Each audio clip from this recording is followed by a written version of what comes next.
Welcome to Bounce Back is Easy, India's only portal for motivation and mental health.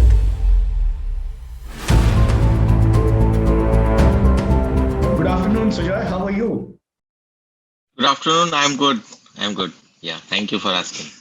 Great. Well, welcome to this session, and we look forward to really knowing more about you and learning from you about how you charted your life's journey and the various ups and downs you faced, and what's your vision. It will help everyone who is viewing this video to really learn from your experiences and help them pursue their passion, pursue their goals in life in a way which is far more structured, impactful, and fulfilling. Yeah. Yeah. So without further ado, Sujoy, we would love to hear about your life's journey so far in terms of right from where you are, how you chartered your journey. It has been like you have around 2 decades of experience. So what has been your ups and downs? And, in a summary, how did you arrive at this venture of yours? What was the thought process behind it? If you can just, it's an open-ended question just to know more about you. Absolutely. Yeah. Sure. So I've been born and brought up in Kharagpur, West Bengal, and where I did my schooling. And since my early childhood, because my home is just next to IIT Kharagpur, my schooling has been at Kendriya Vidyalaya Central School in IIT. Since my childhood, I have been very fascinated about computers, and I remember that in my early childhood, I used to sneak into the computer science lab from my home or school to play games and all of that. And I've seen supercomputers from my very early childhood. So that was, I would say, it was a dream to really do something within the tech front, within the computers front. And although I wanted to do computers in IT, but I did not get that. And so I pursued my bachelor's and then master's in computers. And my first stint was at NRSA Hyderabad, National Remote Sensing Agency, Hyderabad, wherein I was a junior scientist. And my first mentor was Professor K. Radhakrishnan, who was the ISRO chief mission to Mars. And I have always, from there, I went to Jobs Ahead in Delhi. Jobs Ahead is a startup. That time it was on a e-commerce boom. And although I was really liking the work and all, around 1.5 years after, I thought to do something on my own. And at that time, like I did not tell my parents because I was too scared. I was trying to figure it out what would happen and all. I ran it for almost 1.5 years, and during that time, there was a lot of experience about running or doing business, or rather, how do you, I would say, are able to convince your potential customers or negotiating with the customers at an early age. So I was quite young at an early age, and that time, there was nothing like entrepreneurship or startup. I'm talking of the period of 2001, 2002. This kind of ecosystem was not there. Obviously, I at some point in time, I had run out of money, and then I had to shut it down. But that whole experience, really taught me many things in terms of the challenges, in terms of convincing, in terms of hiring or retaining your team members. So those things were great learnings, I would say, during that time. So I went back to my career. And then I joined in IBM. In IBM, I was working on the Siebel CRM, Profit Logic, which are the CRM solutions, customer relationship management solutions. And because of my way of thinking differently, I got around 5 awards in a 2 year career span just in IBM. And from there, I went to Oracle. I got around 6 awards in Oracle. In Oracle, I got all the way from EVP, Executive Vice President of Oracle, who reports to Larry Ellison, the CEO of Oracle. Uh, and I was doing really great. I got some of the best ratings from my seniors during both at IBM and Oracle. And obviously, I would say that it is because of my challenging the status quo, challenging what is going on, and like, chalta hai and let it go and things like that, but challenging those things and thinking that can we do it better? Can we do it in a much more optimized way and things like that? So that has been my, way of thinking and doing things. And during that time, in one of the incidences, I remember when I came back, I was in Bangalore, and my father, he had some issues, so he came down to see in a hospital cardiologist in hospital in Bangalore, and the cardiologist gave him some medicines and tests, which he did, and he had asked him to come after 6 months. So he had during that time he had some sleep disorder, so he went to a local doctor in West Bengal, and when he came back after 6 months to the doctor in Bangalore, the cardiologist has been saying that you have been taking wrong medicines for the last 6 months. So that really shook me within. So I thought that if I am sitting on top of the technology, if this is happening with my own family, imagine what is happening with millions of people in the far-flung areas. So that was the, I would say, a turning point, and I started looking at different challenges, especially within the healthcare space, and more so in the primary healthcare space. And I figured it out some of the startling facts in terms of why do you think that technology has not been able to penetrate, beyond tier one and the metro cities, especially in the semi-urban or the rural areas? Why do you think for even a basic healthcare need, patients mostly from the eastern part of our country, like West Bengal, Jharkhand, Orissa, and other places, they have to come all the way down south, or maybe they have to go to Mumbai or Delhi. So that was the major startling facts. One of the very interesting fact is the number of neurologists in the entire northeast of India is lesser than the number of neurologists that we have in Chennai. Those facts that you could understand. And one of the things that I really understood is that India as a country, we love adopting things which are there in US or Europe, which is like a top-down model. But within the healthcare space, healthcare is very different in India than what we have in the Western world. Every 50 kilometers or 100 kilometers, there is a change in language, there is a change in dialect. Then there are different food patterns, and so are the disease profiles. So that's why you really can't have a one size fit all kind of a model here in India. You have to do a lot of customizations and a lot of ways of doing things differently. So that was the whole premise of thinking that if we really want to develop healthcare, we have to think not from a I would say business perspective, because typically, let's say when you walk into a hospital, you do the patient registration, billing, and everything. And when you walk out of the hospital, the patient loses all contact with the doctor. So that was the whole premise to start iCure. Brilliant, brilliant, outstanding journey. And it almost seems that you had this bug of being an entrepreneur right at a very early stage of your career. You said, like you opened it, of course, you ran out of money, but you always had this thing in your mind that I have to do something, right? And you were just waiting Yes, for the yeah, right moment. You gathered your corporate experience, you excelled there. And then when you felt you are ready, everybody, there's a yeah. journey one has to, I think, you embarked on it. So this is brilliant, very inspiring, Sujoy. Just to understand now in the next layer of detail.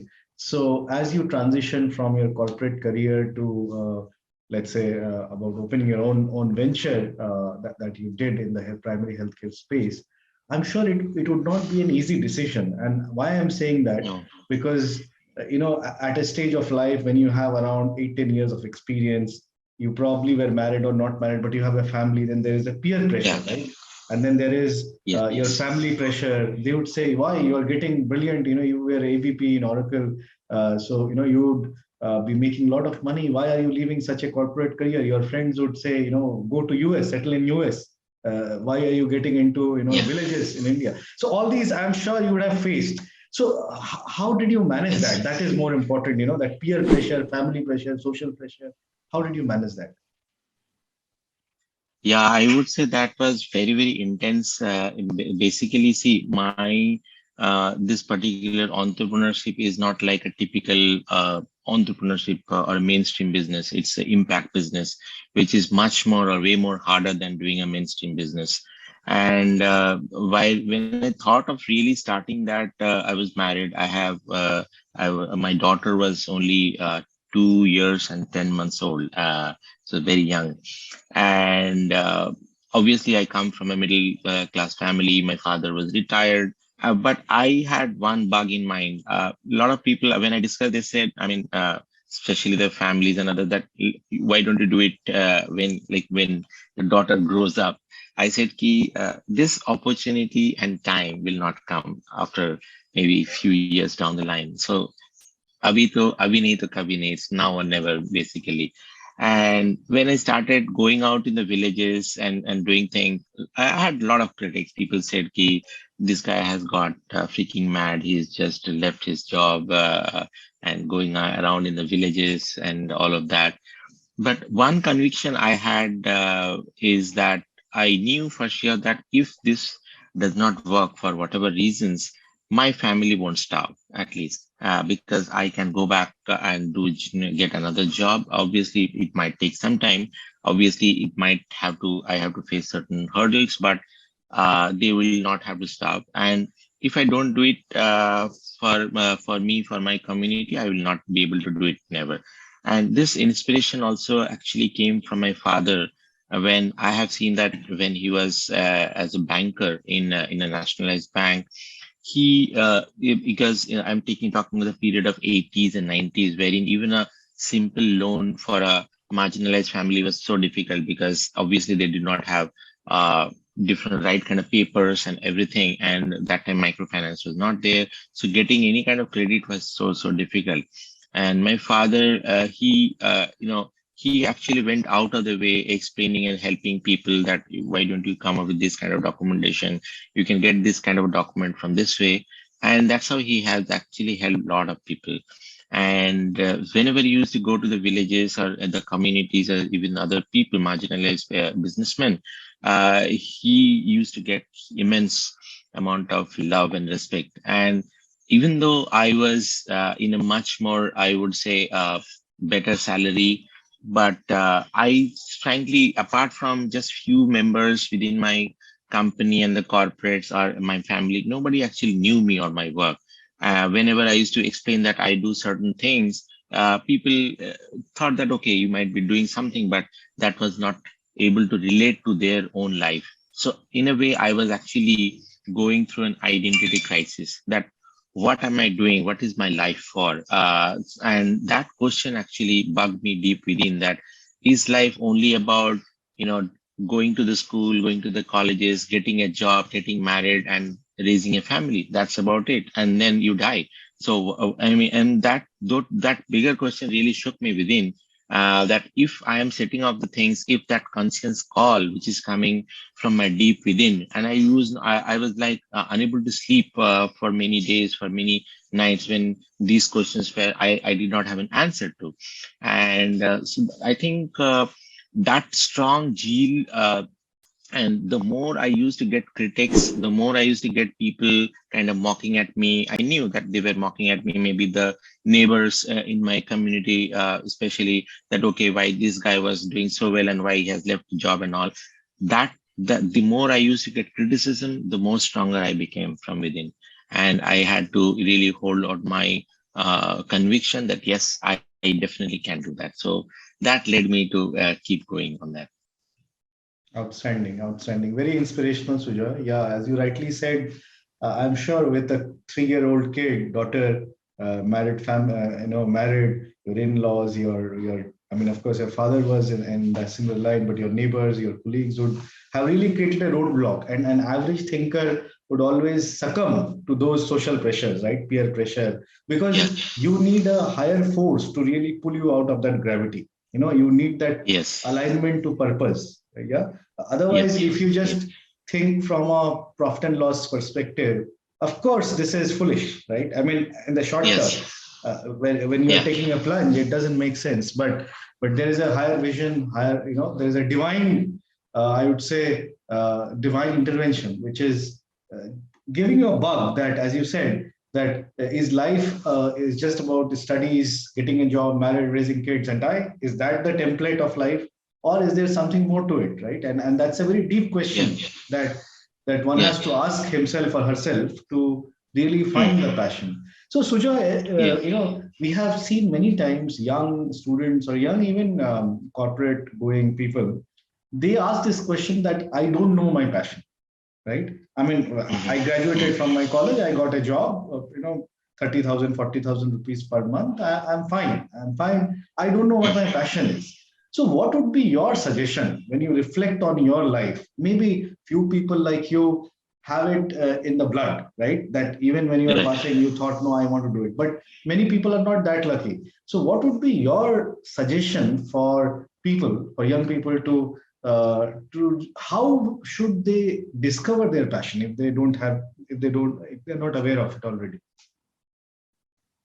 Yeah, I think especially if you have seen me, I have been speaking at many colleges and universities and the business schools over the last several years. And whenever I get an opportunity, big or small, I always want because I know for sure that the kind of confusion or the kind of hardship which I had to go through, maybe that others should not get it.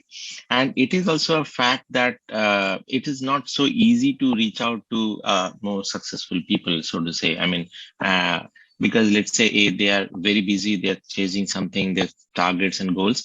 What I have seen is that the students in such age, and especially our age of dynamism, for example, the kind of development that has happened in the last 20 years may not happen in the last 50 years before that. And this dynamics is so fast that especially for the children, it's like a rhythm that they are going into. Rhythm meaning that they know for sure that, okay, I have to go this college or this university, I have to pass this marks, then only I'll be able to get this. And that smooth ride may be availed only by a very few percentage of the students. What about the remaining maybe 5-10% of the students? What about the remaining 80% of the students who have not been able to go in that rhythm? These students are actually very, very clueless, and they have to fight within themselves. They have to fight their parents. They have to fight their peers. They have to fight many other people. And I see that even though they may not have been able to go to a standard status quo kind of model, meaning that you get to a very good paycheck and in a very good company. If that is not you have been able to achieve, then you are a failure. So you have been stamped as a failure.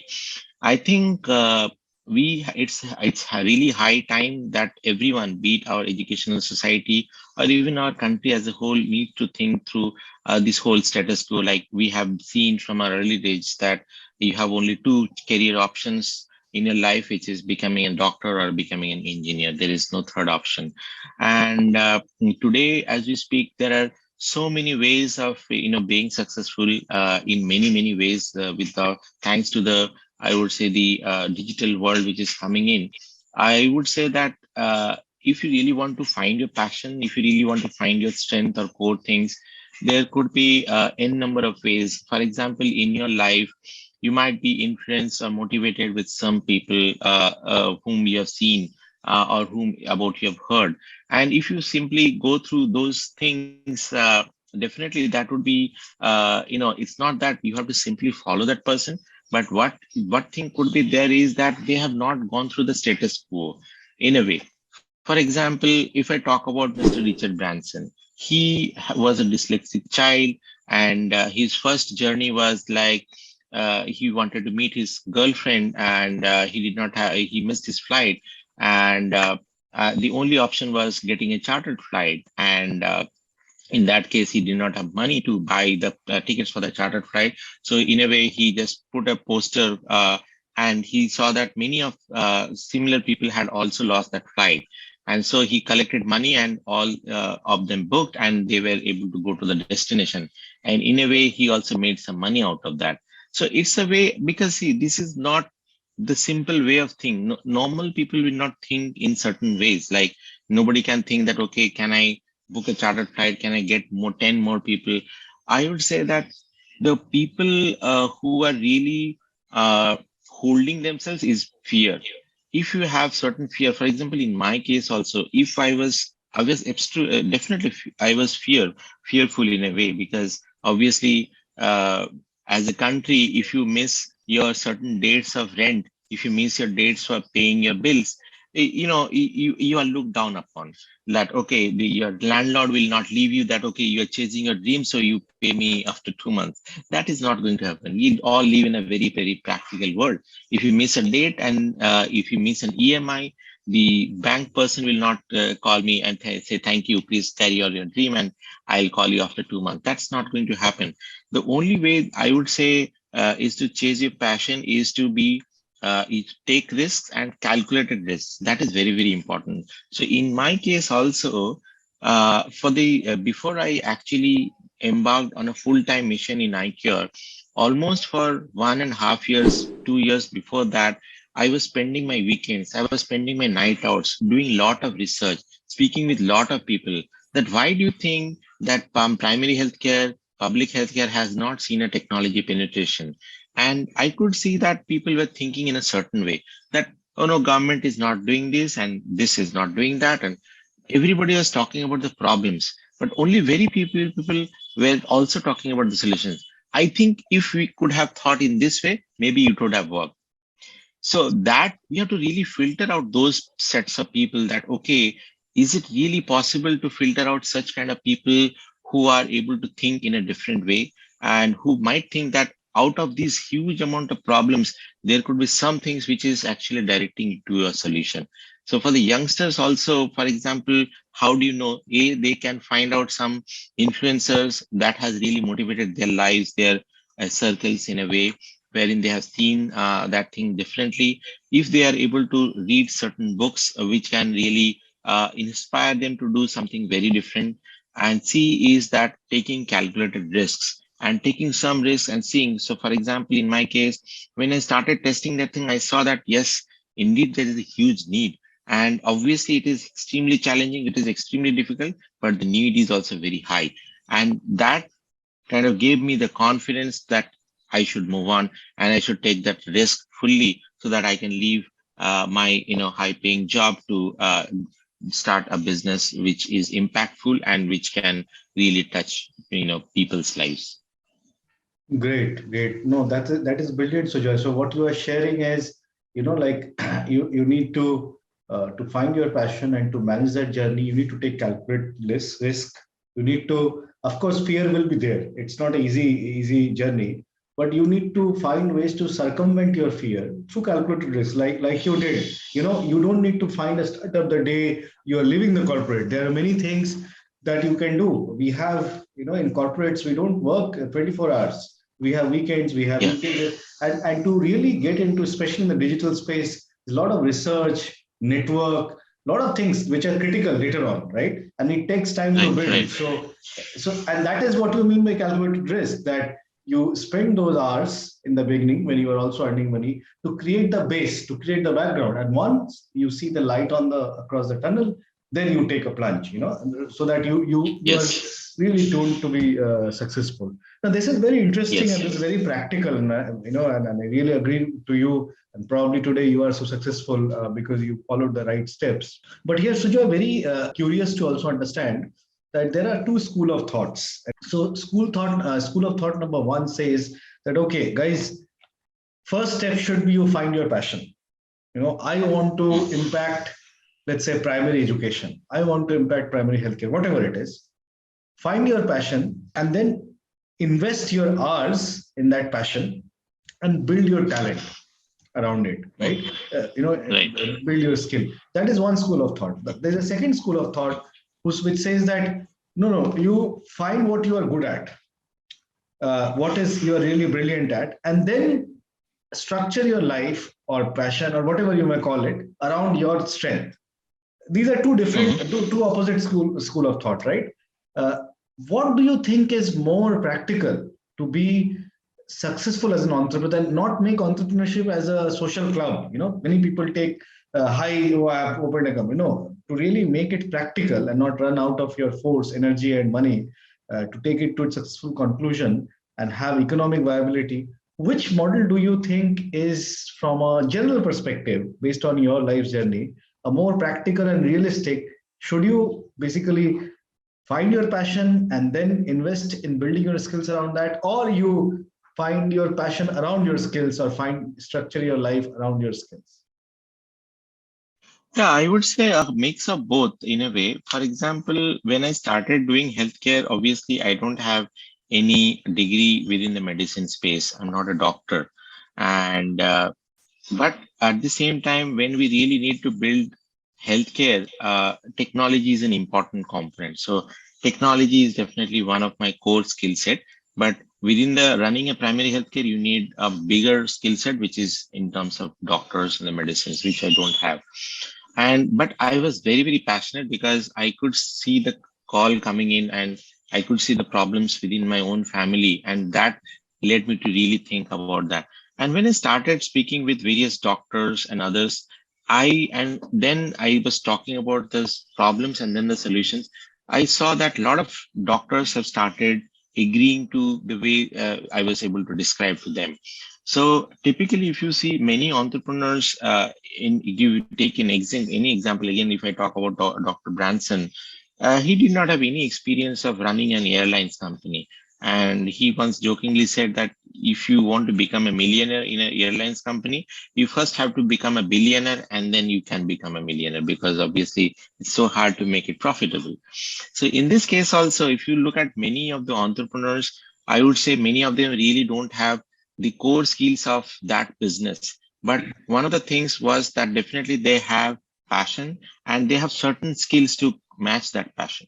So for example, if I talk about, let's say, primary healthcare, if I was a doctor, I would not have been able to do a lot of things because I was able to take many risks, which as a otherwise doctors I will not take. For example, let's say when you get to a certain school, you have been taught in a certain SOP way, standard operating procedure way, that you should do this, you should walk from your left side of the road, you should wait for your red light or a green light and then cross the road. So we have been taught like that. But in the entrepreneurship business or in terms of chasing your passion, things don't go that way. Today, Indigo is very successful as a company. I heard one of the talk of Mr. Aditya, who was the CEO, that the first flight from Delhi to Guwahati, wherein they were actually landing at Guwahati, and that time the trolley, the tractor which carries the luggages, was not the blue color. So they had to actually open the door, shutter of a paint company at 2 a.m. in the morning, and they got hold of the paint, they painted that tractor, and then that's how the first you know Indigo flight landed.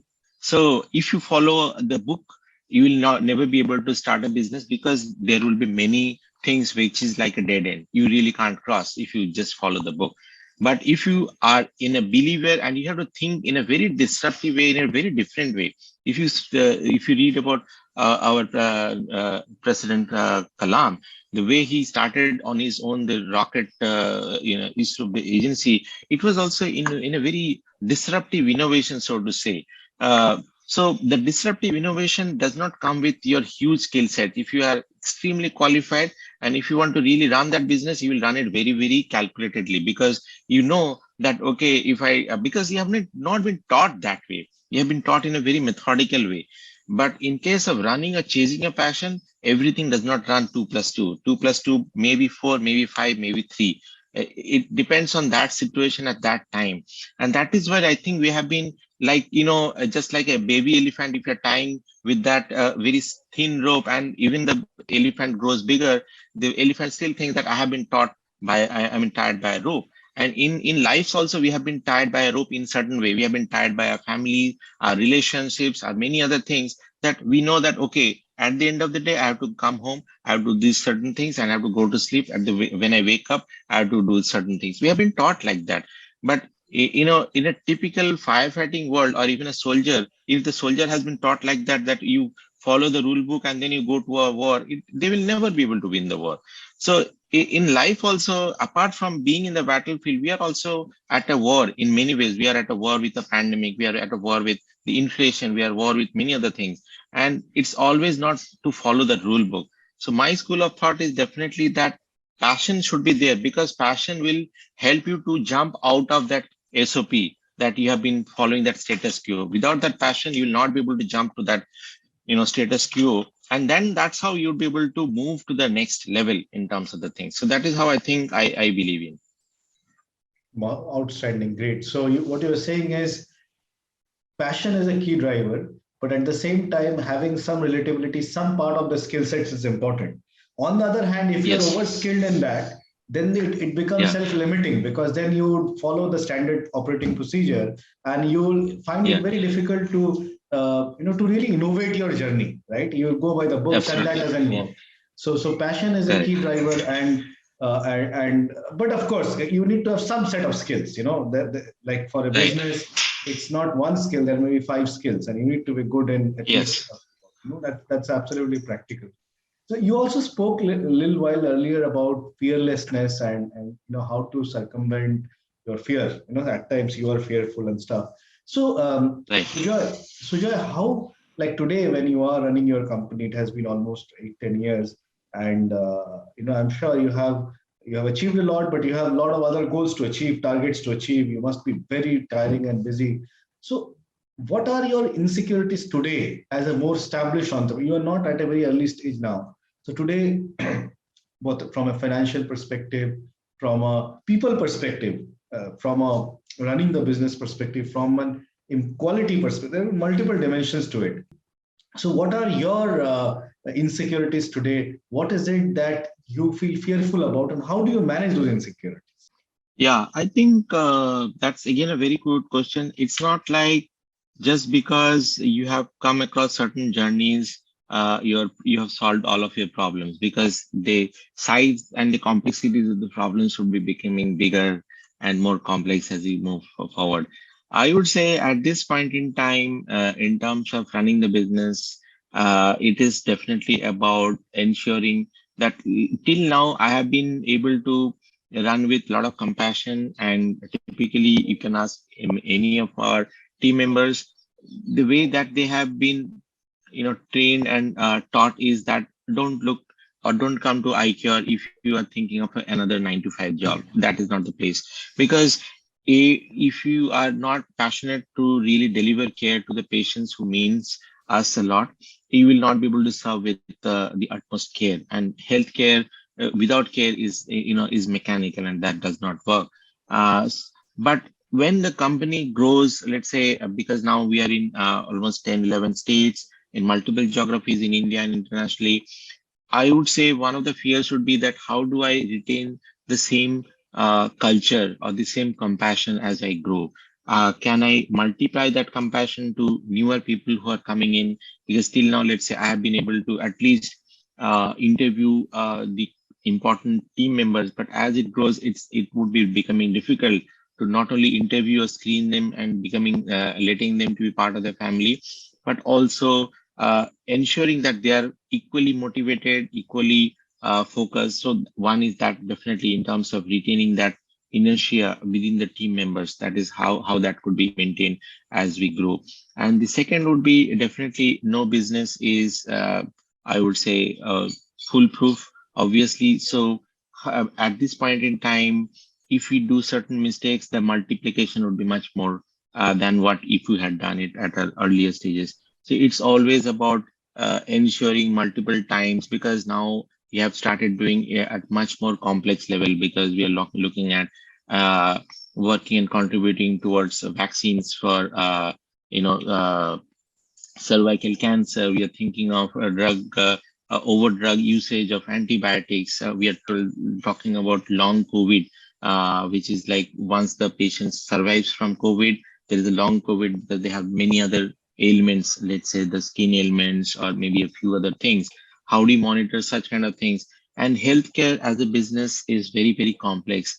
You can see that the pandemic has literally brought down the entire world with the just nick of a time. So healthcare is very complex, and as we move in the next decade or so, it is going to be further complex. There is so much of dynamism, so much of complexity within the medicines and the healthcare, and you really don't know at any given point in time that what new challenges it could throw at you.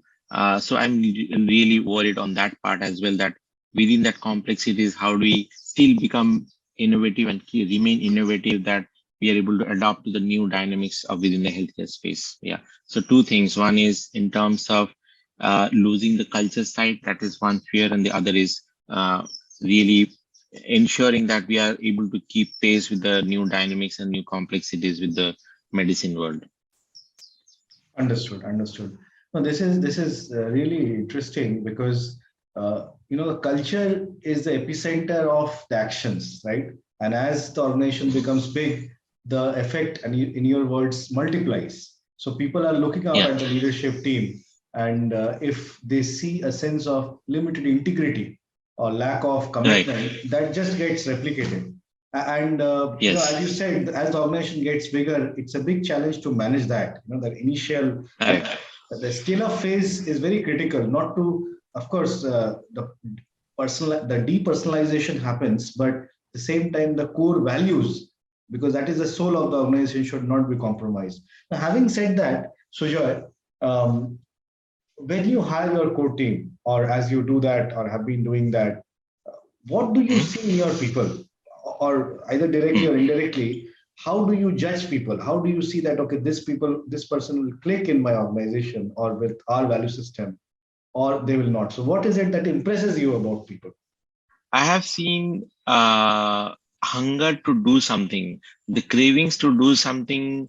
Uh, in many cases, I've really hired some people who has very limited skills or no skills in that particular domain at all. But I have seen that that person is really craving and he has that hunger. He has that hunger to learn something, and he's needy. And I have been able to put much more weight on those things rather than on skills. Skills he will be able to learn or acquire over a period of time.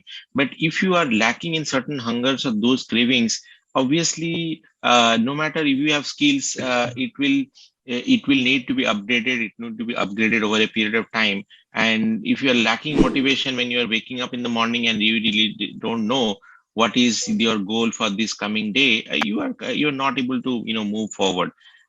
So I always see that that person is needy, has the crave for knowledge, the crave for learnings, crave to try out new things and different things. That is what I think I would say the key mantras of success in a way. Hmm, hmm, hmm, hmm. Yeah, attitude, commitment, and the fire, the hunger in that person to add value, I guess. Yeah, Yes. yeah, Yes. that's good.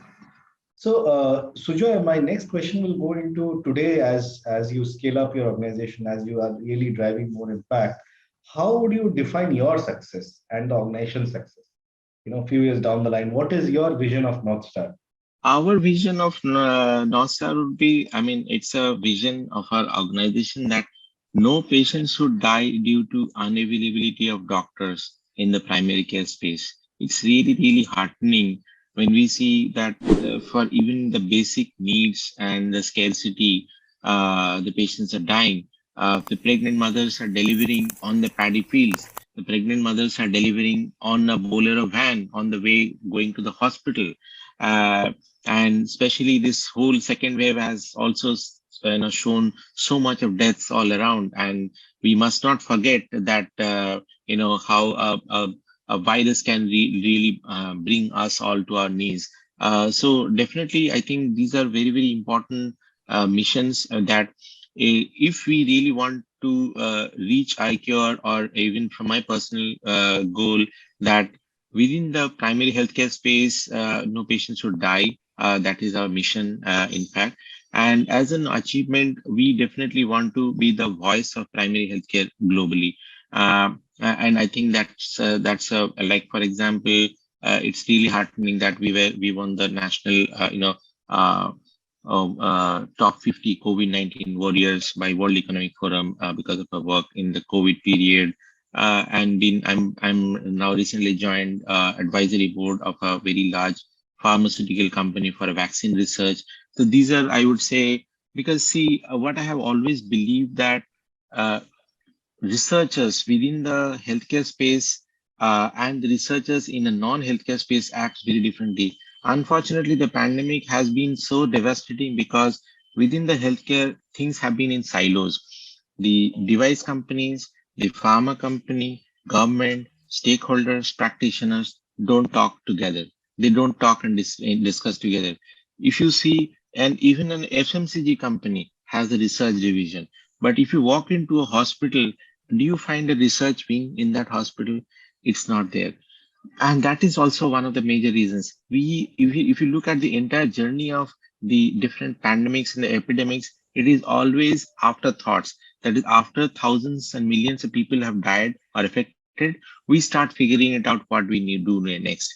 So that is always the biggest challenge, because we have taken healthcare as a granted for us. That okay, uh, rest things we need to put or invest on, but healthcare is like it's granted for us. And that is where I think we have been so wrong. I mean, today none of the countries has a perfect healthcare system, and the pandemic has shown that through our eyes.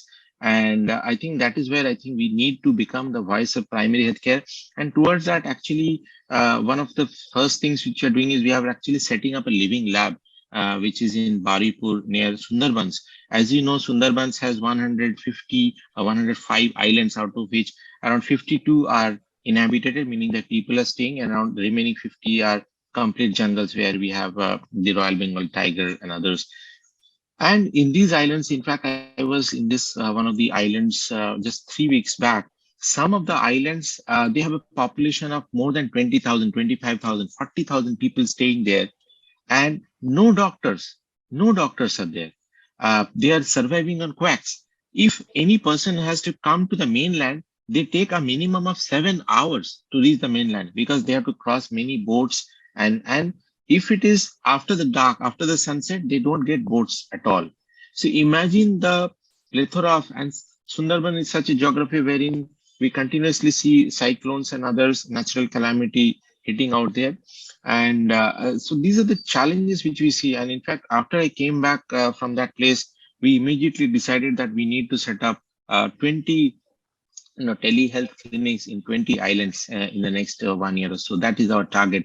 And this living lab, which I was mentioning, so we are creating a facility wherein every world-class researcher, so IQ is continuously working with world-class researchers from MIT, University of Michigan, McGill, and many other Indian universities like IIM, Lucknow, AIMS, and others, wherein our objective is that can we bring down the researchers and health practitioners so that they can work together, so that any innovation which is happening in any part of the world is getting to the communities at the fastest possible time. And if iCure can really facilitate that, I think there could not be anything bigger than that.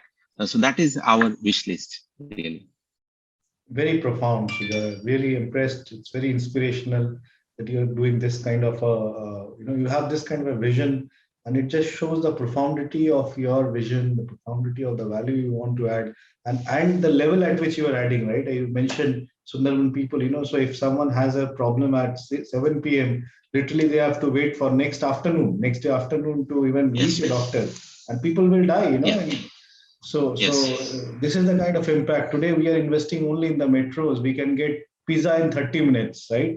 You go Yes. anywhere, Yeah. but this is like a human life, precious human life, and you have to wait for 24 hours to even see a doctor. This is really very surprising at the same point of time. So this is an outstanding work that you and your team is doing. We really want to thank you, and also thank you for sharing your life's journey in such detail. My last question to you is, so for young students, for students who are aspiring entrepreneurs, or who want to do something more than a run the mill life in whatever field it is, what would be your suggestion?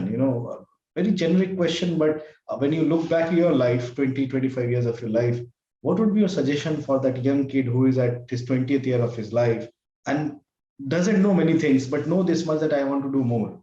So what would be your guiding light for them?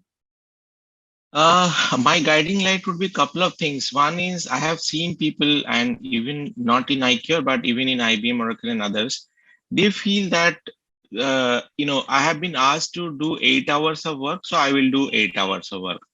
Like the moment I see that my work, it has touched, let's say 6 p.m. or 7 p.m. or whatever the time, I need to leave. It's fine, but at the same time, I would say that if you really want to do something additional and make your life, make it large in a way, uh, like I'll quote some of the examples from my life. This was around, I would say, again, very early in my colleges, 1997, 98, when internet was just coming in India, the broadband and all. And I was in the college and I was also teaching in a college. So because I wanted to learn computers, so that way, so I was teaching also. And that time, I remember that institute where I was teaching, they had just purchased internet of 10,000 rupees for, I think, 500 MB kind of a data plan or something, 10,000 rupees that they had to pay. And so this they had around 10 students who and then the concept of proxies was not there, that is it possible to take that one connection and distribute so that 10 people can at least experience internet, so to say. And so I literally had like sweated out morning day, like after my college was finishing at 3:34. So from 4 o'clock to, let's say, 2 in the morning, and I had taken special permission from my in the coaching institute where I was teaching. Even though I was very young, I said, if you allow me, I'll just stay back and I'll so from like 3:30 p.m. in the afternoon to like sometimes it was 2 p.m., 2 a.m. in the morning, 3 a.m. in the morning, 4 in the morning. I did research and I was able to do that proxy connection. So that, and we did a scheme wherein I said that any person who is coming in, they have to, they can browse with 100 rupees per hour. And within just maybe 2 weeks or 3 weeks, he was able to get that money back. The college instructor was able to get that, and he was so happy. So what I'm saying is that I was not mandated to do that thing. I was not asked to do that thing, but I took that as a, can I do? Can I learn? Or can you please give me a chance? And believe me, it's not me or anybody else. If you are just taking that extra step or extra feet, maybe you feel, oh, why should I give? Because I have been asked to do this thing and I'm getting paid this much. But why should I do? But you are forgetting one very important thing: the lesson that you're learning. That is coming for free to you, right? The experience that, and today I can say that I have really experienced that. How is it possible to share an internet, create a proxy, and share it with 10 people in a day of 95, 96, 97, wherein this whole concept was not there. And I literally had to struggle, read books, go to the library. Even the internet was not there. As that, how to do shared connections? There were proxies, TCP/IP. It was not so easy as it is easy today. And this learning, this experience has actually helped me in many ways. So uh, many youngsters feel that, okay, I will not work on weekends, as if, because obviously we have all our family commitments and families need quality time. I'm not denying that.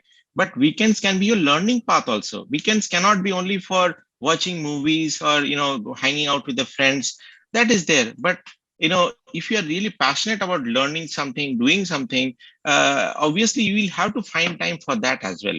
It's not only about that, okay, I need relaxing time just because I have been paid leave or given leave by my office or whatever. If you have a passion for music, arts, or any other things, why you are not using? So there is a teacher I know, and she is working in IBM, and after that she is spending all her entire time and energy on dance, on Kathak dance. And she's so passionate about that. So she knows that she has a responsibility at her home, that she needs to raise five kids, but she also has a passion for this traditional Kathak dance, and she's literally spending time to learn that. And it's not that I cannot say that she's missing or neglecting her family, but if you have a passion to do something, you will have to find time for that. And just because you have been allowed weekends, and so weekends are meant to wake up late and then hanging out friends, and then your weekend is gone. Obviously, after some period of time, you will see that there are n number of people who are far, far ahead than you. And that time you will feel that, oh, I wish I would have been able to spend time much more wiser. Understood. Yeah. Great. Great. Yeah. You have to always find ways to add value to yourself. Invest your time is very Yes. precious. Invest your energy in ways and means to really push you up, right? And wait for the right Yes. opportunity to take up life. Thank you very much, Sujay. I will take your leave, but this is wonderful sharing, very deep, innate, and profound. I'm sure whoever is watching this video will get a lot from you and your experiences of life. Thanks for opening the book of your life to us and sharing your experience and perspective. We really also want to wish you great luck in what you are trying to do. It's not only business; it's a deep social impact, and we look up to people like you. You know, you make us proud. This is the only thing we can tell you. Thank you. Thank you. Thank you. Thank you. Thank you very much. Bye. Bye. Bye.